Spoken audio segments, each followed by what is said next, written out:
Hello, everyone. Welcome to our edition of the Ohio Guys here. My name is Christian Ocampo, and today I'm joined by another special guest here today. We have Brent Mukai here today. Hello, Brent. Hey, what's up, everybody? Glad to be here. Yeah, great to have you here. I'm very pleased to finally make this interview happen. You've had a great run these past couple years, and it's finally glad to have someone who's been really on the grind to finally appear here on the Ohio Guys YouTube channel. Well, yeah, it's it's been a great couple of years. I'm crossing my fingers it continues in that fashion. Yeah, same here with tons of animes, video games, always getting recorded. Hoping to see you still be part of those future titles there. So to kind of Same. get us started with this interview here, why don't you tell us what is it like working in the industry today? That's a great question. I guess I'll tackle it from this angle. I think that I mean it's completely awesome. It's amazing. I'm sure a lot of people who've been asked that question talk about what it's like working from home now, which is the game has kind of changed from what it was just I mean, wow, like 2 years ago.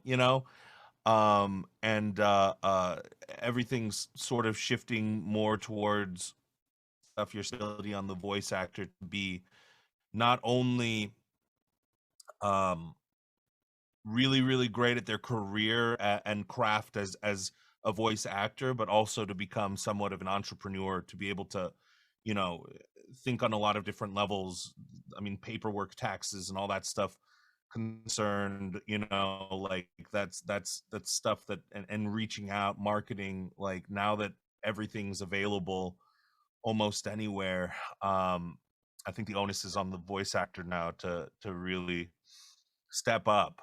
um but yeah, I think it's amazing because I was doing a lot of this stuff before 2020 happened, and then when it did happen, I was kind of in the right place at the right time with the right equipment and the right setup to just kick ass.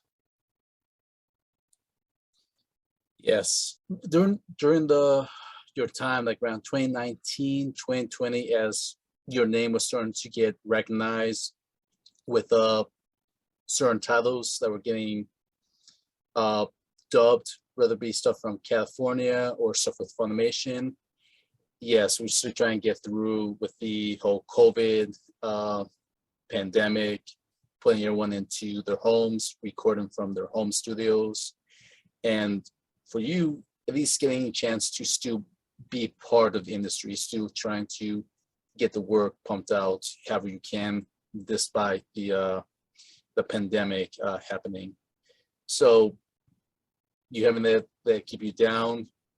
You still continue to put out amazing voice work these past 2 years, and hopefully so as we get into 2022. And as soon as this year ends, 2023, you still be doing the same stuff, whether it be at home or potentially when studios do start to open up, then you can still record either way, whether it be home or behind the booth. So that's hoping what we're getting into as the year progresses.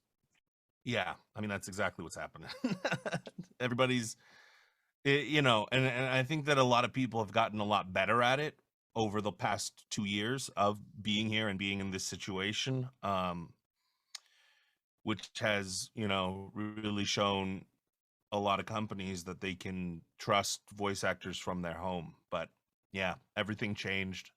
The one thing I would say is that I wouldn't say that my career blew up despite the pandemic, as weird as it sounds and as guilty as I sometimes feel saying this. I feel like my career blew up because of the pandemic. And once uh all these studios were willing, and either direct geography of wherever they were, that's when I got all of the opportunities and shots. And I just sort of had an understanding of how to navigate it all to take advantage of the shifting tide of where voiceover was kind of going. Indeed, I think you summed up perfectly.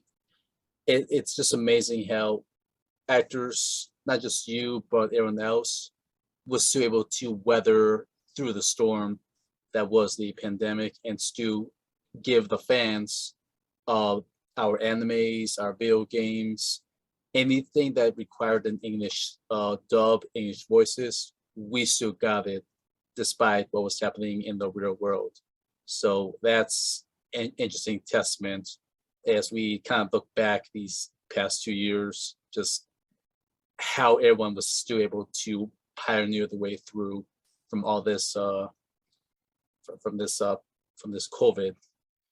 Yeah, I mean, I'd agree with that. But I can't take full credit or even most of the credit. I mean, most of that credit goes towards the, the engineers, the company heads, the people in charge of all of these different studios, um, really buckling down and saying, we're going to take this thing seriously. We don't know how long it's going to be before people can come back into studio, so let's think up some alternatives. Let's figure out where the technology is at. And those people that had to pioneer that, like, I don't I don't envy them at all, but they deserve most of the credit in terms of like keeping all of the stuff going. Like, I was just here with my home studio, and then they were like, you want to do this? I was like, yeah, let's do it.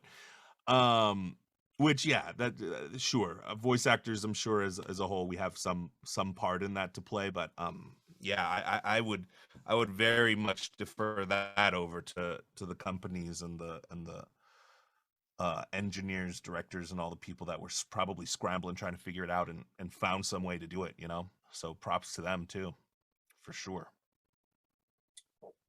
Indeed, I'm pretty sure it was a tough decision. It was really tough just getting the technical stuff working and trying to like juggle everything at once. So yeah, I just everyone in the whether it be the engineers, people on the more business side of things, really took chances or were just able to navigate through the proper channels to still keep the workflow going.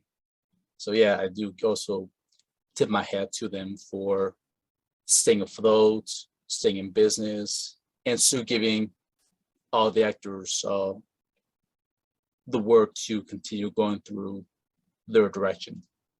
Yeah, for sure.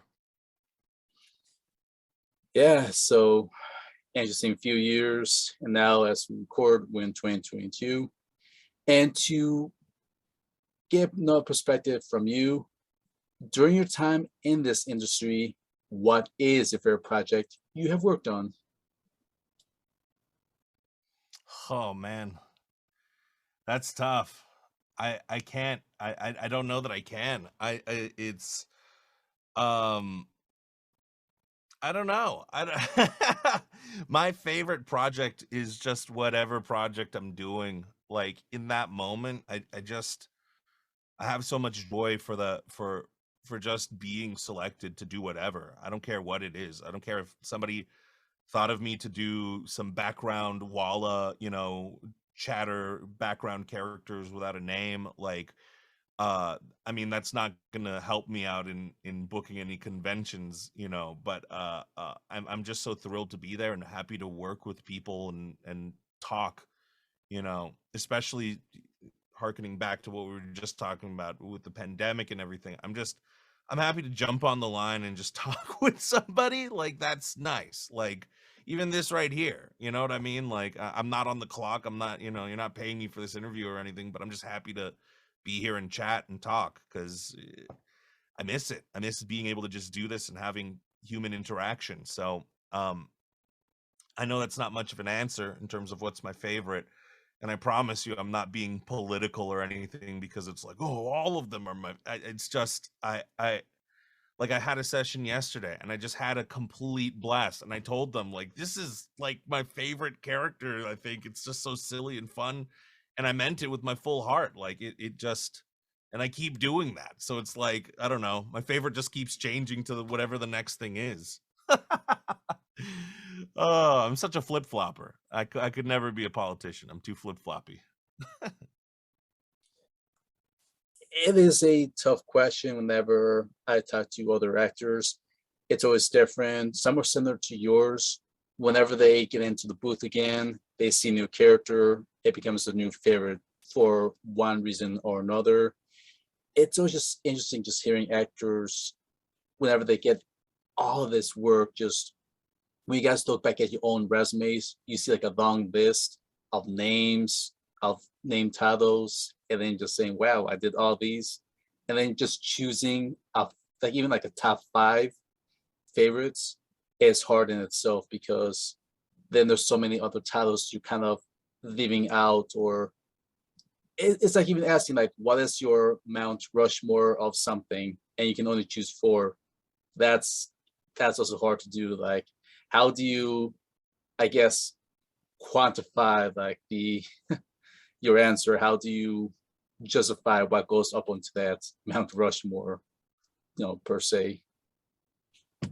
Yeah, exactly. It's just too tough. Like, there's too many things to think about. Like, there's definitely been roles, like Ratchet and Clank, as Gary, that like I felt like elevated my status within the industry, which is nice. But like, to say that's my favorite role, I just have ADHD, man. That's it. I just like whatever. Like the next shiny object in front of me is like my new favorite toy of all time. That's all. Like I just have massive ADHD, I think. I can understand that, and it's always like the mind just trying to keep up with everything, both in your own career and real life stuff, or just anything outside of your realm. It's just there's so much to just keep up with that the mind cannot cannot always keep up. You just have to just let your brain just run its course, just let it just sit there and not think about anything. You gotta just let it Exactly. relax. So to kind of get us into the video game aspect and stuff, here's one that has really kind of got more eyes on you and has really kind of like shaken up the game industry and different angles, different viewpoints. Why don't you tell us what was it like working on Genshin Impact? On Genshin Impact. It was fun. It was amazing. I'm so happy that I could be in the, a part of the team that made that. There's like a billion voice actor.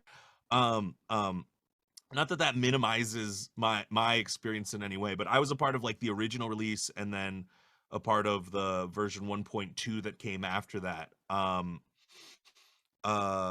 got an audition through my agent. I auditioned for it. I didn't book the role that I was going for, which and very kindly offered me, background NPC roles, and that was fun. I mean, uh, I I I really love playing a lot of different additional voices, as they call it in a lot of different things, because it's just fun. It's just like, yeah, okay, this guy has 5 lines and he's an old man. Go. Okay, this guy has 10 lines and he's 22 and he's like a soldier, and you just get to play. You just get to play and just have a lot of fun with all these different background characters. Again, I'm never gonna be no one's ever gonna, if they come out with Genshin Impact Con, I'm sure that Guo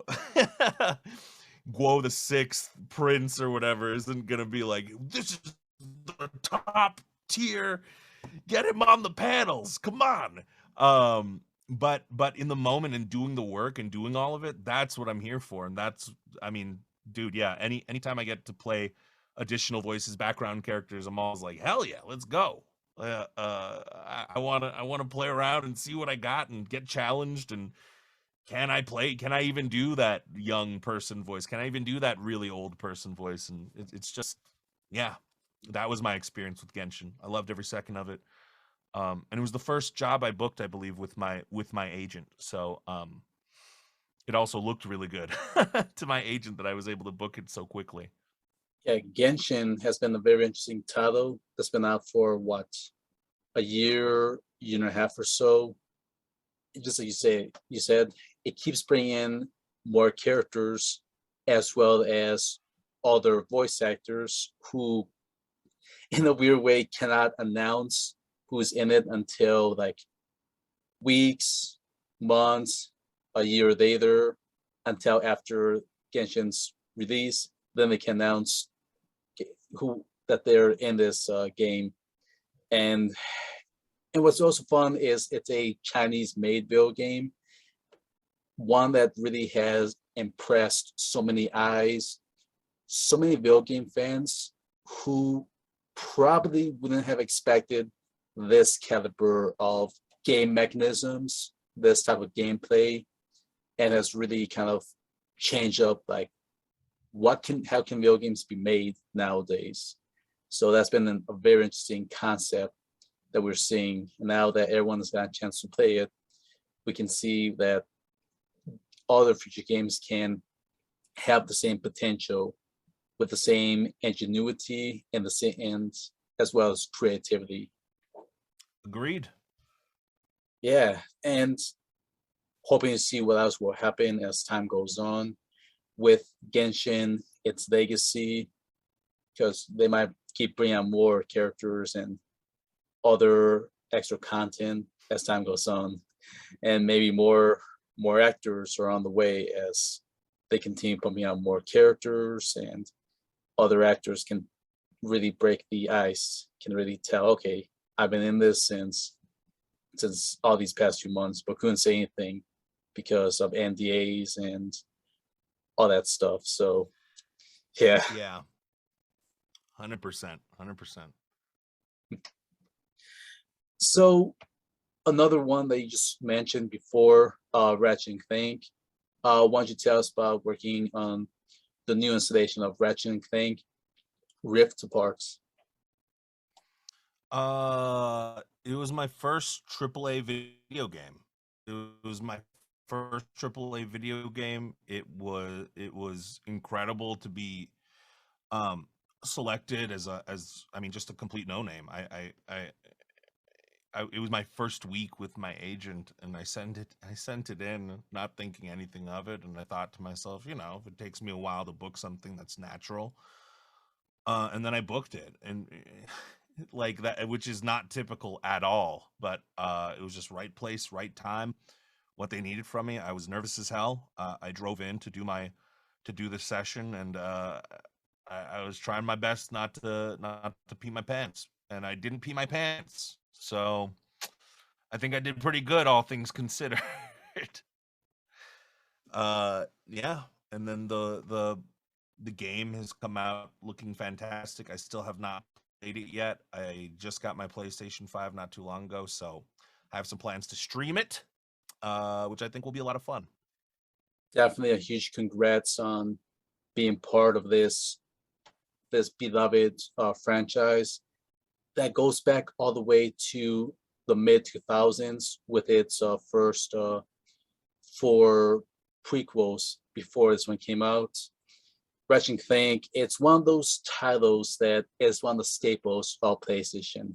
That when you think about Ratchet and Clank, or when you think about PlayStation, they coincide with each other because of the longevity, how many fans have played Ratchet and Clank all these years, and then fast forward to the 2020s, where now it got a new, I guess, a new fresh coat of paint, a revitalization, and the new generation of PlayStation with PlayStation 5, and just seeing how it's still going strong, and us, the fans, getting more Ratchet and Clank, getting new voice actors to play these characters, as well as giving you an opportunity to break into a game of this caliber. That's your first AAA series, and one that has a bit of a staple in the gaming world, because again, the longevity of Ratchet and Clank just keeps going on to this day. Franchises that is probably going to continue on forever. Has a nice charm to it. It's fun. I never had a PlayStation as a kid. I wanted one, but my parents were like, "You already have an Xbox." So I was like, "Well," or "You already have a Nintendo 64." So I never played Ratchet and Clank as a child, but I know if I had a PlayStation like I'd wanted, I would have probably been playing that a bunch. It's just so charming. Oh, it is. Me and my brother just destroy that game. We unlocked all the guns. We have we have like replayed so many times to the point where the disc just ended up getting stretched up, couldn't handle it because we got so crazy with it. But those are good times. Ratchet and Clank was part of our childhood. Looking back with all of its sequels and all the crazy guns and gadgets, it's just one of those special titles where when you play it, it's got that cartoony-ish quirkiness to it that every kid just gets hooked on instantly just by its visuals and just by its guns alone. Yep. I mean, dude, you're preaching to the choir. I can't wait to play it. I'm super excited for it to be my first Ratchet and Clank experience. Oh, that'll be fun. And I'll be sure to jump on your stream whenever you decide to break out the game. Because I have confidence that you enjoy every moment of it and enjoy the pieces of what made it special for kids like me back in the day and everyone else that got to experience Ratchet and Clank. Yeah. I will let you know when I do the stream finally and get off my ass. Will do, and I'll be on it right away. All right, man. Cool. And now to transition to the anime aspect of things. I really see you got your little poster over there on that wall, your My Hero Academia one. Yep. Why don't you tell us what was like working on My Hero Academia, the movie World Heroes Mission? I remember I got the invite to, or the scheduling, and it was mind blowing. I couldn't believe it. I was like, "What? What? I'm in this?" Because they didn't send out auditions for the movie; they sent out auditions for season 5. And I got to work with the director Colleen. She was freaking amazing, awesome. It was an honor just to meet her, and she very very nicely and very kindly offered me a small role in season 5 of My Hero Academia. That for whatever reason I can't. IMDb refuses to let me post about, but I played one of the thugs in one of the episodes, and she really liked my voice, and she commented on it. She was like, "You got a great like just acting style. Like you just, you're not over the top and stuff. You got a good set of pipes and a good acting style." And I was like, "Oh, thank you so much. I really appreciate it." And then like 2-3 weeks later, I got I got the email, and I couldn't believe it that I was going to be in the movie. I'm a huge fan of My Hero since the beginning. Like I watched the other 2 movies in theater. Oh no, that's a lie. I watched one of the movies in theaters, and the other one I went to go watch with my roommate. And we got there to buy tickets, and it was already sold out because it was only playing for one night, and we were like, "Damn it, we missed it." Because it was we didn't think to pre-buy our tickets, and the second time around we pre-bought our tickets and watched some amazing action.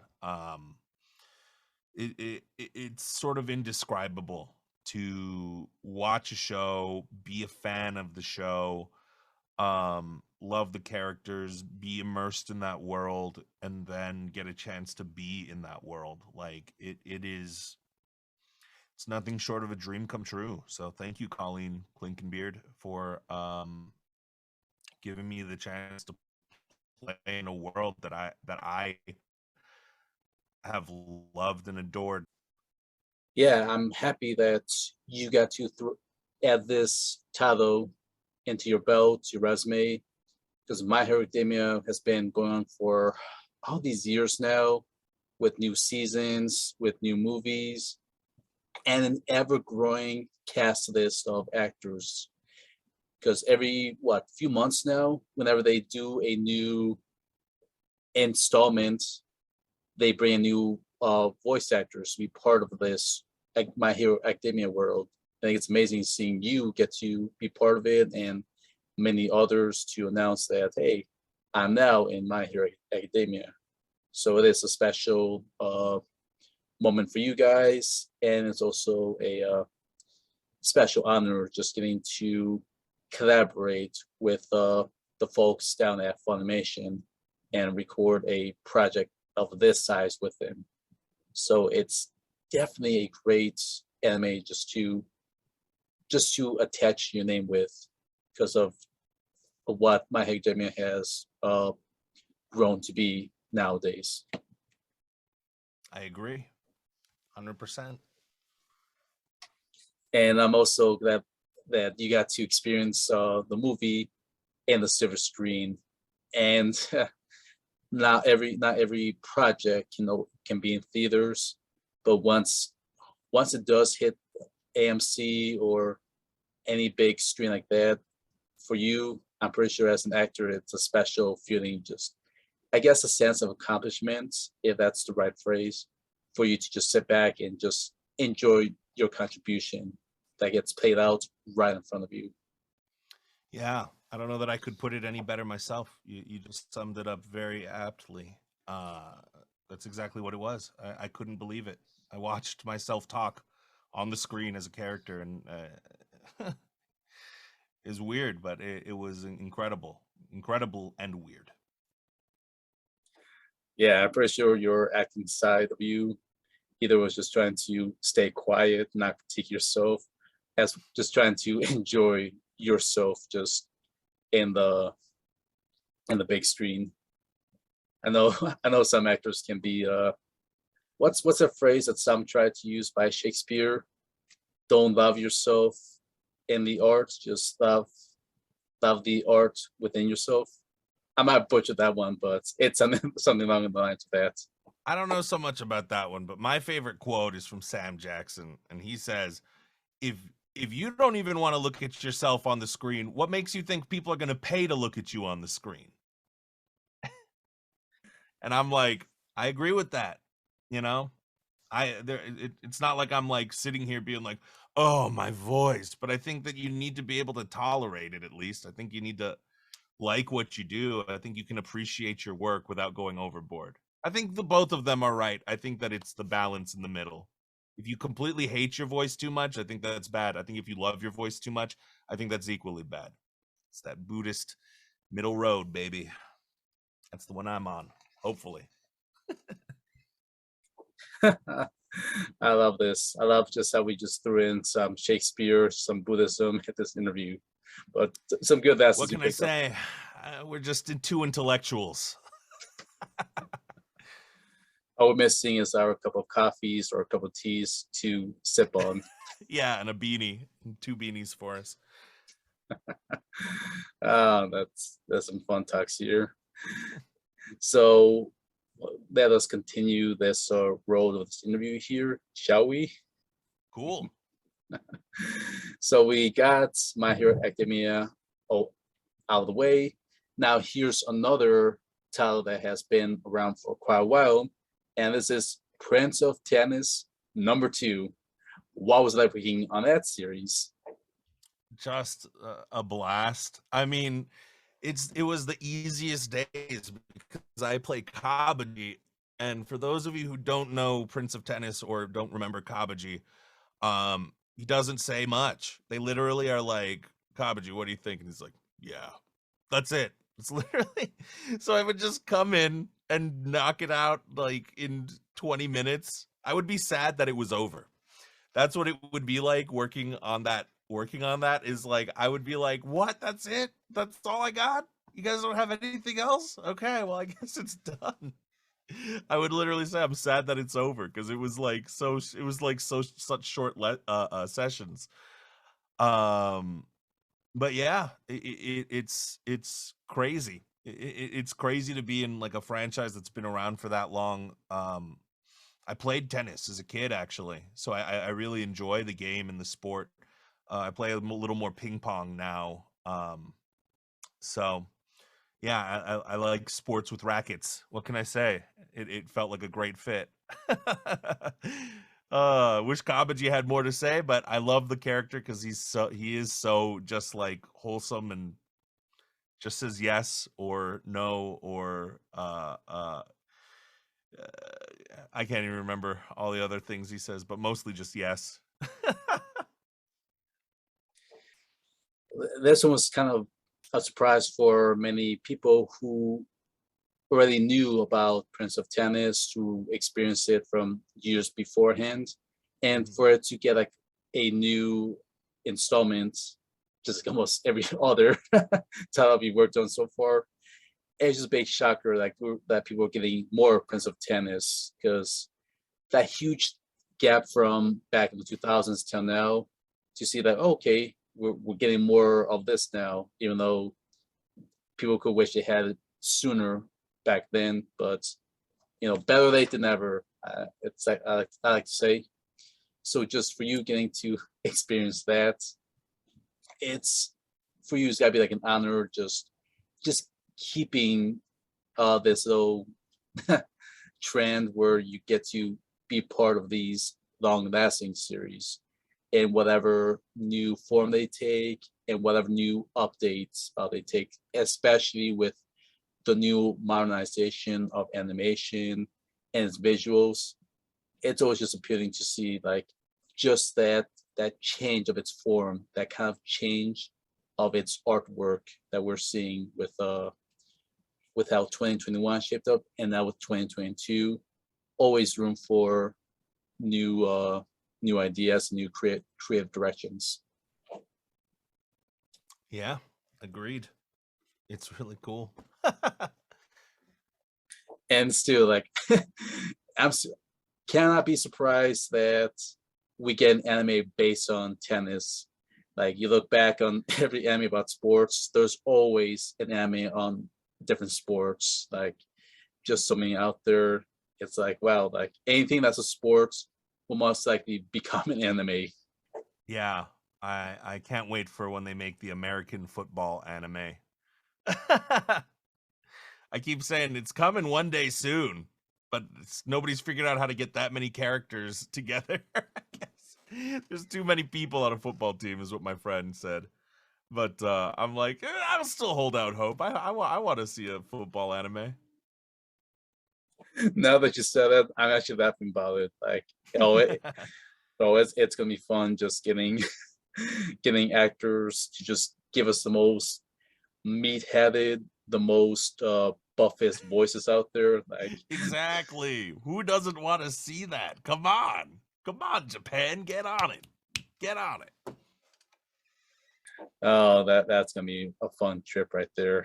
I can feel it. Uh, so another title that has been really interesting, that really kind of shook the whole virtual reality form, uh, kind of twisted it to its head. Why don't you tell us about Full Dive? What was I thinking on that one? Full Dive was just a total delight to work on. I mean, and I sound like a broken record already saying that, but like it was just so nice. I believe it was my first recurring role where it was like I had a character, ooh, knocking over cups, where I kept recurring in the episodes as the same guy. Like that was so it was very special to me. For that reason, I thought it was funny as hell. I thought the title was just straight up funny by itself.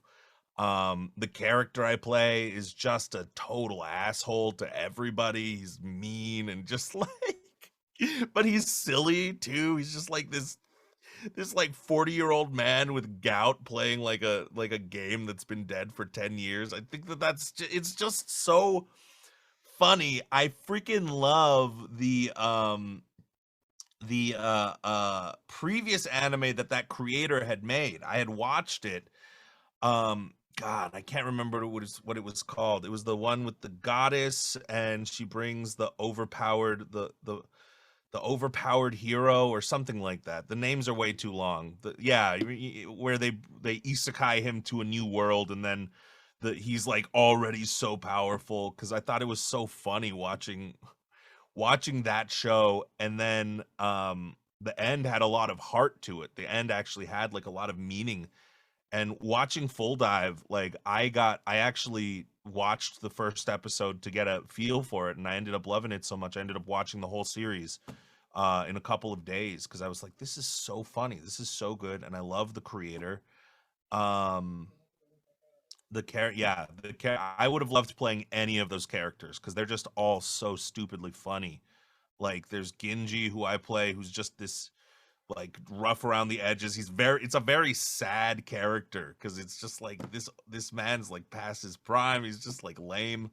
There's like the other character that I can't remember his name. He wears a mask and he's just an asshole and berates people on his like he set up a guide because he's one of the only people who beat the game, and he sets up this guide and just berates people angrily about it. Like the older brother type character was really funny, Martin, because he dies and then comes back as like a ghost who haunts the main character. It's just like, and just like grotesquely to go grotesque about it.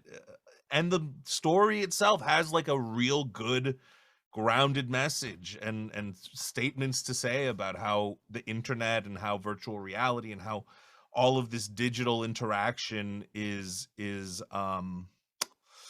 what those effects might be, and maybe there's something to be said for reality.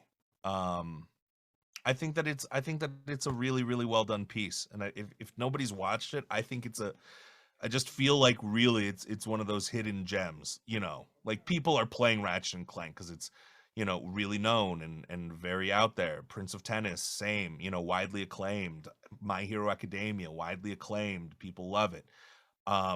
This one's a hidden gem, and I'm so happy I got to be a part of it because the people who do watch it and do get the sense of humor, I think really really end up loving it.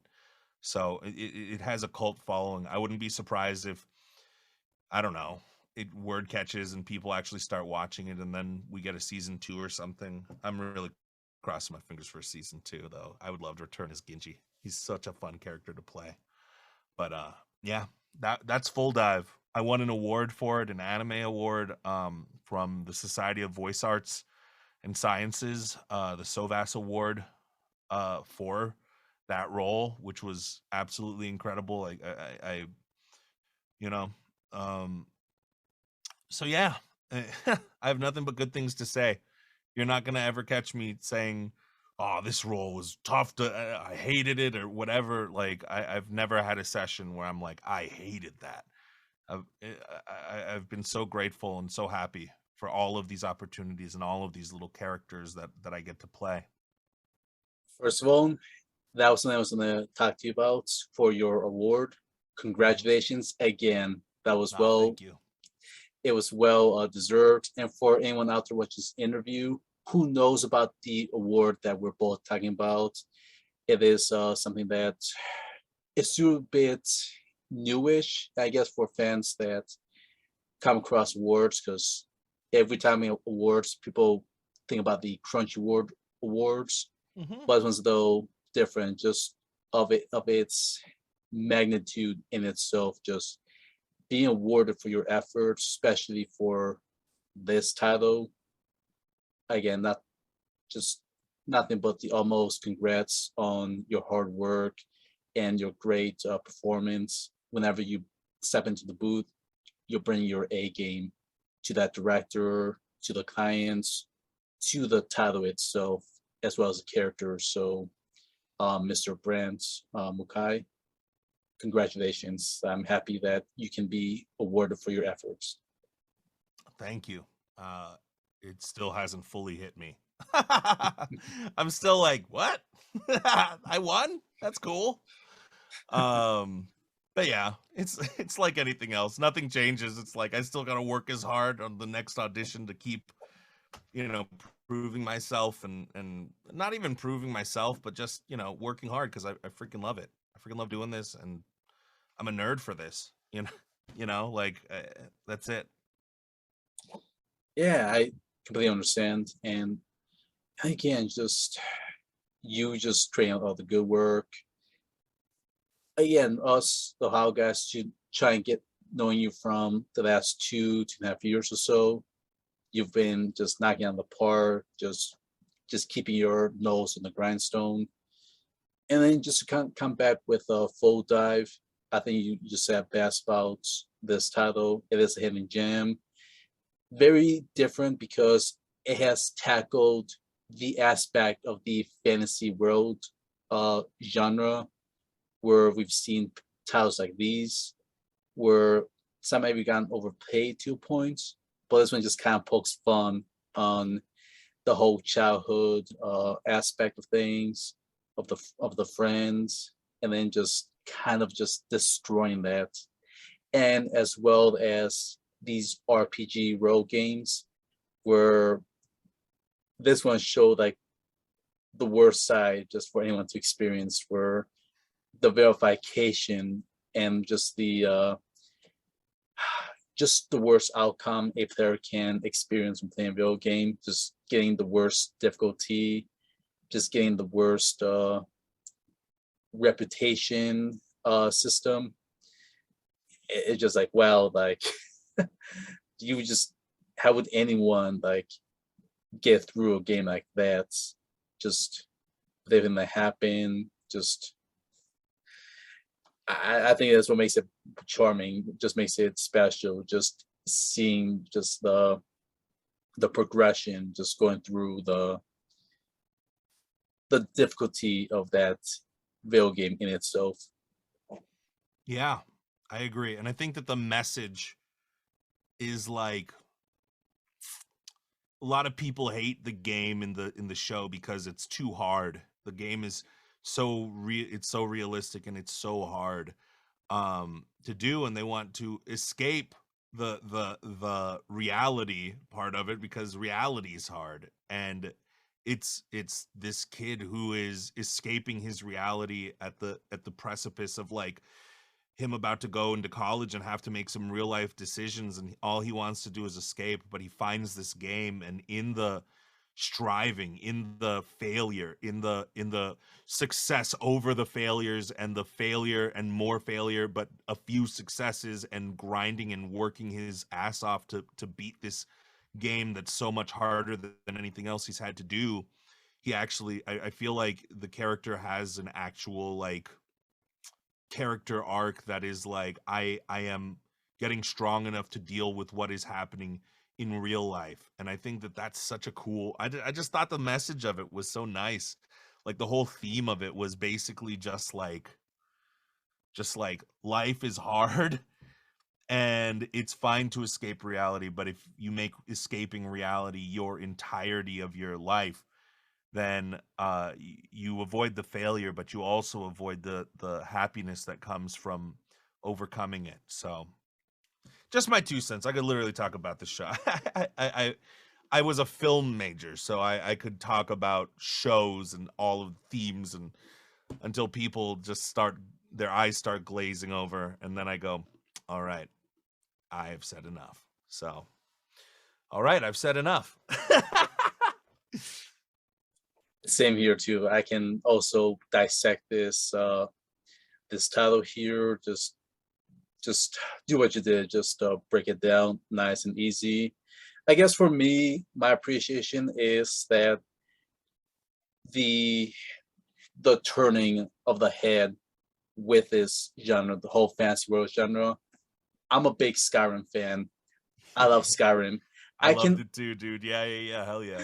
I can only imagine if this anime, what it did to Skyrim. If this Right? Like if Skyrim was that difficult, we'd all be like, this game sucks. I'm just quitting.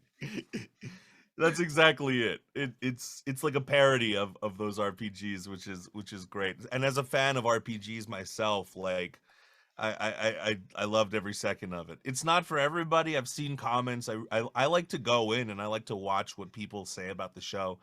I think some people just don't get the comedy part of it, or don't, or maybe it's just not their comedy style. And that's totally fine. But I think that a lot of people would like it if they gave it a shot. So yeah, that's my call to action. If you're listening to this, if you're watching this, go watch Full Dive. It's so fun, so funny. Watch 3 episodes and make your decision. yeah, very good title. And again, I don't want to us going too far with this one. I could just make a podcast just separately on Full Dive itself. So to avoid that, I'll keep us on track with this Please interview. do, please do. So to kind of play around more of that whole fantasy world aspect, but more of an isekai mix to it. Why don't we talk about how a realist hero rebuilt the kingdom? Ah, that's a good show too. So I haven't watched How a Realist Hero Rebuilt the Kingdom. Not in its entirety. I watched the first couple episodes and I was like, okay, this is very, very Log Horizon esque to me. Like, you know, OP, very smart guy comes to this fantasy world, is basically isekai'd here, and now he has to figure out how to win and how to navigate, you know, finding peace when you're on the backs, when you're on the outskirts, when you're losing. It's very much akin to No Game No Life, which I really loved too. um uh Seems like a strategy anime, which I'm always for. I got to play Beowulf in the show. I auditioned for the original castings, heard nothing back, and then a few months later, when they were doing episode 10, when my character comes in, they were like, hey, we need to cast you for this. You got cast as Beowulf. And I was like, oh, okay, cool. And I got there and I was like, oh, it's an actual wolf. That's even cooler. So yeah, if you like deep voiced wolves, you know who you are. You don't have to share that with everyone, but you know who you are, you know? Or if you want to share, that's fine too. I have no judgments. Uh I'm just talking to the furry community right now.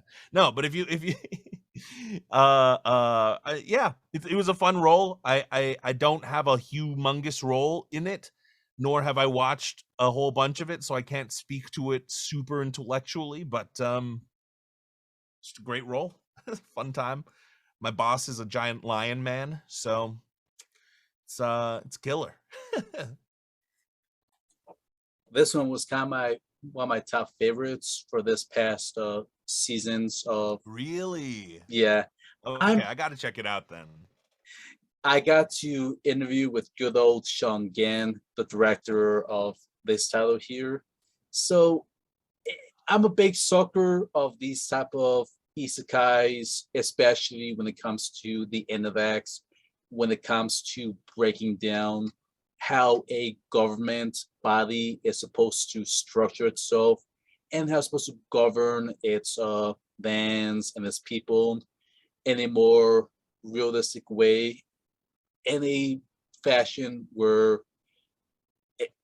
this governor or this king or whatever you want to call them, this despot needs to exercise caution when executing orders, when trying to accomplish certain tasks that every ruling body needs to do. Threw in some great past philosophical aspects, like a bit of Machiavelli into it, which I know as we've talked about genres, this one may not be everyone's cup of tea because it does talk about politics, but it is important to understand why politics are vital, why needed, especially when there's dilemmas, when there's conflict, when Yeah. there's issues. This one did a good job addressing that and having a great character to be able to counter it, be able to handle it without causing too much collateral damage on their side. So it brilliantly was able to get us, the audience, to understand why this character was making these decisions. And this one, as the time recording, it's really been picked up for season 2. And so we're hoping, me and Sean are hoping that this will get a bunch of seasons because nowhere are they at the finishing point. Uh, there's still the Demon Realm that this one mentioned on episode 1. This series is nowhere near on that end game. So we're hoping, or I'm hoping that in story structure wise, give us time to breathe, give us time to build up to that point. Because some animes can get a little ambitious when it comes to wrapping up its shows. So hopefully we can get like maybe a good 4 or 5 seasons to at least let us, the audience, take in what this character is trying to do in his governing body. I agree. I want to watch that. Now you've convinced me to watch it. Have you seen Magi? You a Magi fan at all? Magi, the Labyrinth of Magic, or which Magi we're talking about? Yeah. Uh, Only seen the Yeah, first yeah, season. yeah. Labyrinth of Magic and all that. Yes, I've seen that one. Oh, dude, it gets into some political stuff. Like second season, I can't remember if there's a third season, but I want there to be another season of that show. I thought it was so freaking well done. Um, and I still haven't watched Log Horizon season 3. I'm still behind on that. I agree with you 100%. I'm with you like right there because it's like so interesting to watch the navigating between different factions and like how you have to please all the like. There's so many moving parts, and people who write those types of animes, I give a lot of credit to because there's a lot of thought that has to go in behind it. A lot of like all these characters' motivations have to be in line with each other. So I can only imagine how difficult it is to write that. um, but yeah, I'm totally down. I'm gonna watch that exact show now because I do love those strategic type shows. And they're just fun to learn. Like how it this show kind of like teaches you on certain things that even our governments do today. With the thinning of forests, Hmm. I did not know this concept. I knew a little bit about setting fire to shrubs and to deadfall, like dead trees that should not even be there. Like we as citizens, we see dead trees all the time, our forest preserves and national parks, but they're just left there. We think, okay, that's natural. It's not natural. That should be burned out, every few times because the more of that, the more likely a fire will cause to burn both the deadfall and the standing trees. So that's something I do not know about, especially when it comes to landslides. So it teaches you so many things that wow, like our own government does this to make sure things are in order. Yeah, exactly. So yeah, I'm excited for season two. Hopefully get finished up, and hell, maybe for you, Beowulf will make a return because nothing really happened to him, so he can always make a reappearance in season two, or if they keep going to more seasons, he'll come back around and talk a few times. Yeah, make him a main character. Let's do it. Let's do it, Japan. We can do it. Such a good show. And to kind of wrap things up with the whole anime talk here, one show that really was a big surprising for video game fans and to those that are familiar with us with Square Enix and their catalog. What was it like working on The World Ends With You, the animation?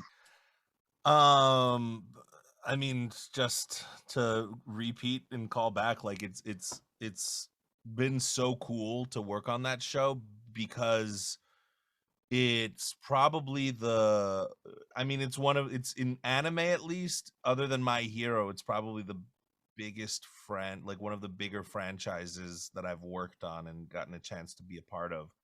Um, and I don't want to say bigger because things like Black Clover are probably bigger, but the loyal fan base of The World Ends With You is like so incredible, and the people that love this game like really really love it. So maybe I'll say, other than My Hero, it maybe has one of the most loyal, most loving fan bases. Like, then again, I'm not super in the streets of all the fan bases of whatever, but the reaction I got to playing Minami Moto was like crazy, and I just love the character. He just gets to be this sort of wild card, sort of game changing, making moves type of dude.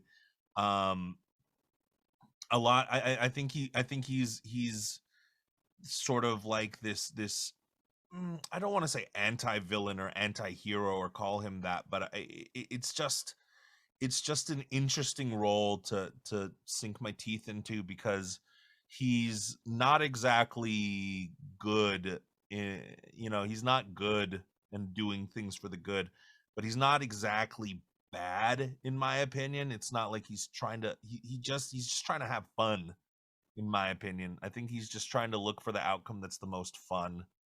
Um and character like that, a wild card, I love those types of characters, because you never know what they're going to do, you never know what they're going to say. There's all kinds of crazy twists and turns that I don't want to spoil or anything within the show and within the game. um there was actually a really dedicated fan who asked me if I'd played the game, and I was like, no, but that's also another stream I have planned up. I'm gonna borrow my girlfriend's Switch. I bought the game. Do I have the cover to show? No, cover somewhere around here, but I bought the game. So my first stream back in a long time is going to be in another couple weeks, or about a week and a half, on February the 6th. So I think I'm going to probably play some of the game on that day, and experience it for myself, because I freaking love RPGs. I love the world. The characters are already going to be fresh to me, and or are already going to be kind of known to me, so that'll be fun. Yeah. Super cool, super fun. Oh, this one, because I have played the game before. Yeah. I love I love this title. Like, it is not so much the gameplay, its identity. It's this very Japanese metropolitan metropolitan world that we see of Shibuya. Just seeing all that pop culture, the incredible music, the graffiti. Uh, I guess that Shibuya clothing style, that fashion that they have, it's like a different world. And I have been to Shibuya in real life. I got to see the famous 109 tower. I've been all the way to the top floor, but not the rooftop, but the top as I can get, and just experience that part of that city life, that hustle and bustle, seeing so many people and just look around and think like, wow, like I kind of feel like I'm in the game to an extent, but not in the UG, because that would be hell for me. But yeah, just incredible artwork, and that style that I think is one of a kind. Now, if you look back nowadays, just in reflection to what came out in the late 2000s and the early 2010s. Yeah. I'm excited to play it. I'm super, super excited. I really hope you will enjoy it, especially the music. I decided to buy some of the music because it's that catchy. It's that stylish where when you're playing and you hear the music, it just sits right. Like, it's got that sort of mood feel to it. It's got that moment where when you're not busy fighting monsters, you're just enjoying the scenery. You're enjoying like a little very piece of Shibuya, what it has to offer, and that's very magical for the game itself and for the animation. Just how it captures that city life, that feelness, that cohesiveness, and that's just unique for the creators, whether it been Square Enix with their video game series, or the anime studio that was able to give us a revitalization of what this game had to offer, and now we got it in its anime form. Do you think that it lives up to the game itself? I think so too, and I think what really helped was for us to get its English dub. Well, a dub. It's it's different when we're not hearing much voices. We're reading text. It's always great for actors to bring life, breathe the life into these characters, so we can really feel every word they say, we can hear what emotions are going through them, especially when there's so much conflict, when there's much emotions radiating through this anime. So it's just amazing that we got the anime form, gave us a kind of a new feel to it, a new experience that we did not get back then. So I'm very happy that the anime came out and we got an amazing English dub to give us that life that was lacking back then. Oh, that makes me real happy. I'm being honest, like I got to interview good old Van Bar Jr., the voice of Beat. Same thing here too. Like I just enjoy what the anime did. If you did not play the game, you still understood what was going on. You understood the cause and effect.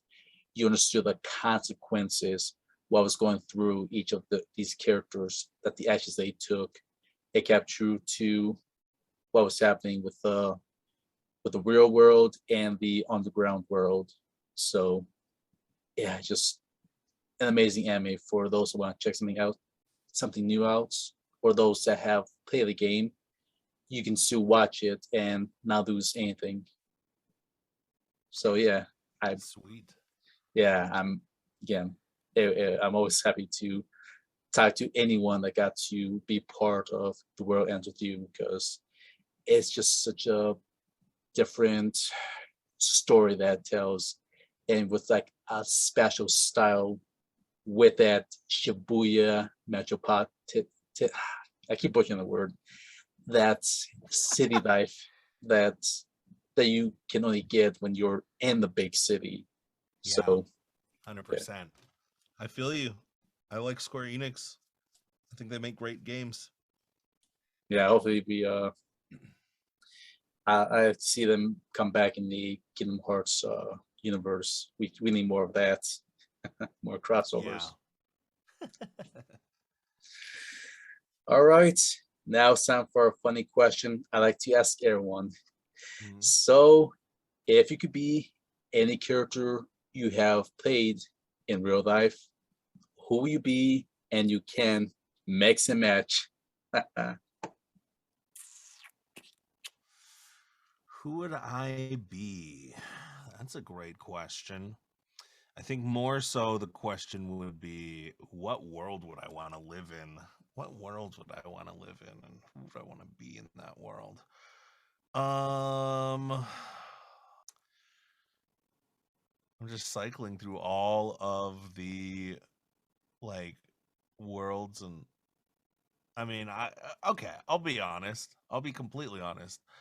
Uh I play the one of the rocket grunts in the Pokemon Masters game, Pokemon Masters EX or whatever, the mobile game. And I've always thought I'd love to be in the Pokemon world. That would be so fun. I just it's so colorful, it's so vibrant. There's all these cool fun monsters like and the Rocket Grunt's a bad guy, but like, he's young. He's got enough time to turn his life around. Get on the up and up, become a real trainer, a good guy. Uh so yeah, I would be Rocket Grunt. Not because I want to be a bad guy working for an evil corporation, but because I want to live in the world of Pokemon so freaking badly. I think of all worlds, that's the world I would want to live in, period. It's just so captivating, so charming. Yeah, the Pokemon world. And another example of long running title that's been very synonymous. I think all of us one point thought about, want to live there. Like it's so clean, surrounded by Pokemons with special powers. And I guess I gotta emphasize this one. They always had great food. I've noticed that. The Yes. food was always great. Oh, food was always great. Food Wars would be a fun one, but I'm not in Food Wars. Oh, and I hate that because I love that show, but now it's over. So I'm like, damn it, I missed my shot. I wasn't around then. But yeah, Pokemon probably hands down. I think that's just such a cool world. Yeah, it definitely is. And again, glad you could keep being part of these long running titles that will always keep going until, I guess, until they finally find finale a stopping point. But we're not sure when that's going to happen. Who knows? All right, so here's another question. Is there anything coming out that you can talk about, or anything you want to plug in at this time?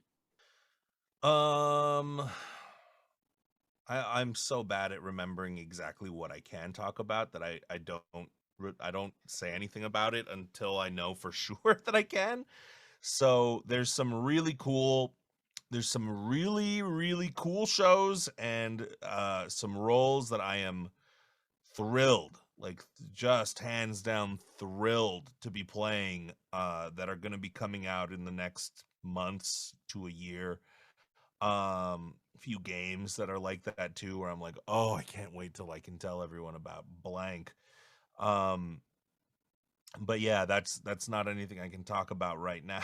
So let me talk about the plugs that I would like to do at Brent Mukai on everything. BrentMukai. What I'm really pushing for right now is YouTube. I'm gonna start making some content on YouTube. If you look up Brent Mukai, you'll be able to find my content. Um, I'm in the process of making a where to start voice acting video for people if they are interested. So if you're interested, I'm going to be making a very conclusive 2022 where to start in voice acting, as well as a follow-up intermediate series of people that have been in it for a few years and are tired of hearing the same advice over and over again. Um, as well as some other fun videos. I don't want to just be an instructional channel. I'm just going to push out a whole bunch of stuff and see what sticks. Um, as I've found that's kind of the YouTube way and algorithm way. So we'll see what sticks. So yeah, I'd love it if you could go and subscribe to me there, knowing that there's a promise that there will be more content to come. So yeah, that is what I'll say. And if you want to say hello, Twitter, Instagram, probably the best way. Probably Twitter more than Instagram. I've been bad on Instagram lately. Um, so yeah, that's my plugs. Yeah, and I guess for stuff that is out there that people can always see your current work, they can always go to Crunchyroll for Inspector, one of your earlier works that you've done a few years ago. I don't remember what date it was that came out, but Crunchyroll will be a good starting point to kind of see where your like earlier stuff was at, and as well And as Funimation too. yeah, with Higurashi Go, got to play one of the Punk Boys. One of my favorite series there. For anyone that knows Higurashi, you can always find Brent there at the Funimation Now site. That one was from 2020. Great show to kind of like immerse in the psychological horror. So that's my way of plugging your stuff in for anyone that still wants to see other shows you're in. Many thank yous. Appreciate it. All right, and our last question. I know you already mentioned Twitter and YouTube. Do you have a Facebook, Instagram, a Snapchat, or any other social medias for fans to follow you at? Instagram. I have Facebook. I have a Facebook page. I have TikTok. I'm actually biggest on TikTok because I was making a lot of fan dubs, and then I stopped when I realized that companies that hire me could get mad at me for that, so I stopped doing it. Um, but I think I'll make a return to TikTok as well. It's not at the top of my list, but it's definitely on my mind and ways to integrate it. So yeah, no Snapchat. I don't think. I think maybe I set one up and then never used it. So sorry, sorry, millennials. Well, thank you, Brand, for coming on here for this interview. Uh, I appreciate your time and getting to have you here on the Ohio Guys channel. Christian, it's been a pleasure, man. I super appreciate it, and yeah, I can't wait to listen back to this episode. Yeah, thank you for taking the time. This was really fun. Got to learn from you and talk about these amazing titles. So I thank you for everything here. You it was a pleasure just having you here. Pleasure's all mine, buddy. Take it easy. Yep. And thank you to our viewers here for tuning for this edition of the Ohio Guys. Thank you, everyone. And I will be seeing you in the next video. Bye, everyone. Bye bye.